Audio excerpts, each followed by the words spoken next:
سب سے پہلے بات آج مقبوضہ جموں کشمیر کی PO کی، جہاں پر حالات پرتشدد نظر آ رہے ہیں، اور اس بیچ کل کا دن کافی اہم ہے کیونکہ کل جو جیک ہے ان کا اہم اجلاس ہونے جا رہا ہے، اور جس اجلاس میں آئندہ کا لاہی عمل کیا رہے گا، نیا احتجاج کیلنڈر جو ہے وہ جاری ہوگا اور کس طریقے کا نیا احتجاج ہوگا، احتجاج مارچ کی تیاری بڑے پیمانے پر جاری، اور کل اس حوالے سے بڑا فیصلہ ہو سکتا ہے کیونکہ کل 13 اگست کو JAAC نے اہم اجلاس طلب کیا ہے۔ پاکستان کے زیر انتظام کشمیر میں 13 اگست یعنی کل احتجاجی تحریک کے حوالے سے اہم پیش رفت متوقع ہے۔ جموں کشمیر جوائنٹ عوامی ایکشن کمیٹی یعنی JAAC کل اجلاس منعقد کر کے احتجاج کا لاہی عمل کا فیصلہ کرے گی۔ اس دوران پاکستان کے زیر انتظام کشمیر کے مختلف علاقوں میں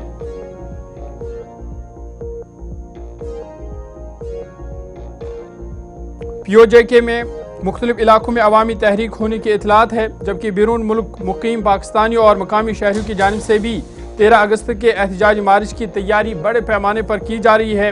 JAAC کی جانب سے آئندہ مرحلے کے اعلان کے ساتھ احتجاجی تحریک کی سمت مزید واضح ہوگی اور اس میں مزید شدت لائی جائے گی، لیکن کل اس حوالے سے بڑی پیش رفت ہو سکتی ہے۔ دراصل انتخابات کے 3 مختلف مراحل ختم ہو چکے ہیں اور اس کے بعد نئی حکومت ذمہ داری سنبھالنے جا رہی ہے، لیکن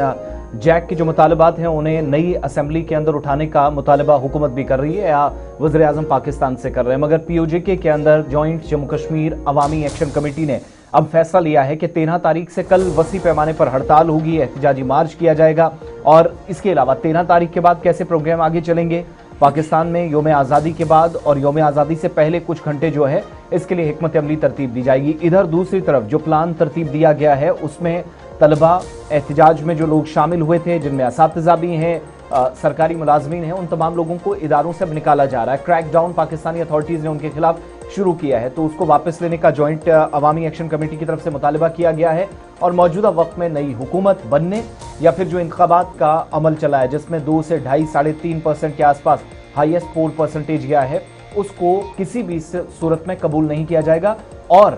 115 سے زیادہ افراد کی جو ہلاکتیں فائرنگ میں ہوئی ہیں، پرتشدد واقعات میں ہوئی ہیں، اس کی جواب دہی پاکستانی فوج تیار کرے۔ پھر ایک آڈیو وائرل ہو رہا ہے جس میں پاکستانی فوج ٹریفک اہلکاروں کو کہہ رہے ہیں کہ اس طریقے سے ناکے بندی لگائیں۔ ایک میجر جنرل ہیں پاکستان کی جن کو POJK کے اندر فرنٹیئر کارپس کو سنبھالنے کی ذمہ داری دی گئی تھی، وہ آڈیو وائرل ہونے کے بعد جس میں وہ کہہ رہے ہیں کہ ان کشمیریوں کو اس طریقے سے سمجھائیے گا، ان کو بتائیے گا تاکہ ان کو پتہ چلے کہ ریاست کے خلاف کیا کھڑا ہونے کا مطلب ہے، اور ان جگہوں پر جہاں پر بلاکیڈ تھا، جہاں پر احتجاج چل رہے ہیں، ان کو سبق سکھانے کی ضرورت ہے۔ اس آڈیو کے بعد اس پر برہمی کا اظہار جیک کی طرف سے کیا گیا اور کہا گیا کہ جو مکمل طور پر یہ دہشت گردی کا پورا منصوبہ ہے، اس کے پیچھے دراصل پاکستان کے اندر راولپنڈی، اسلام آباد، کراچی اور لاہور سے بننے والے پلانز ہیں، جس کے پیچھے سو کالڈ سول گورنمنٹ بھی ہے۔ کل کا یعنی 13 تاریخ کا پلان کیا ہے، جوائنٹ عوامی ایکشن کے کور کمیٹی کے جو ممبرز ہیں ان کی ذرا بات آپ کو سناتے ہیں۔ وہاں پہ ڈسکس کی گئی، اس میں ایک مین چیز جو ڈسکس کی گئی وہ 13 اگست جو ہے وہ خاص اس لیے ہے کہ 13 اگست کو 1948 کو جو ہے وہ ایک قرارداد کشمیر کے حوالے سے یونو میں بھی پیش کی گئی تھی، تو اسی حوالے سے 13 اگست کو مین دن ڈکلیئر کرتے ہوئے پورے کشمیر میں اوورسیز جتنے ہیں ہمارے، وہ بھی ہر جگہ پہ جو ہے وہ اپنا اپنا احتجاج ریکارڈ کروائیں گے۔ اس کے علاوہ 13 تاریخ کو ایکشن کمیٹی جو ہے وہ اپنا اگلا لائے عمل دے گی، اپنا اگلی جو اناؤنسمنٹ ہے وہ اسٹرانگ جو اناؤنسمنٹ ہے جس کا سب کو ویٹ ہے، وہ انشاءاللہ 13 تاریخ کو ہوگی ایکشن کمیٹی کی طرف سے۔ یہیں پہ جو ہمارا سٹیج ہے اس کی طرف سے، دوسری طرف سے فورسز کی طرف سے جو جاریت ہے، جو ایک سلسلہ ہے عوام کے اندر خوف و ہراس پھیلانے کا، کبھی یہاں پہ ڈرونز ہوتے ہیں، کبھی جو ہے وہ پوری رات کو کوئی 9 بجے یہاں پہ فائرنگ کا سلسلہ شروع ہوا تھا اور صبح فجر کے ٹائم تک وہ چلتا رہا فورسز کی طرف سے، تو عوام کے اندر خوف و ہراس پھیلانے کی کوشش، کبھی یہاں کی وہ مساجد سے اعلان کرتے ہیں آپ ٹی چوک خالی کرتے ہیں، کبھی کیا بہرحال اس طرح کے حالات لگے رہتے ہیں، لیکن جو عوام ہیں وہ پرعزم ہیں اور ڈی چوک میں بیٹھے ہوئے ہیں۔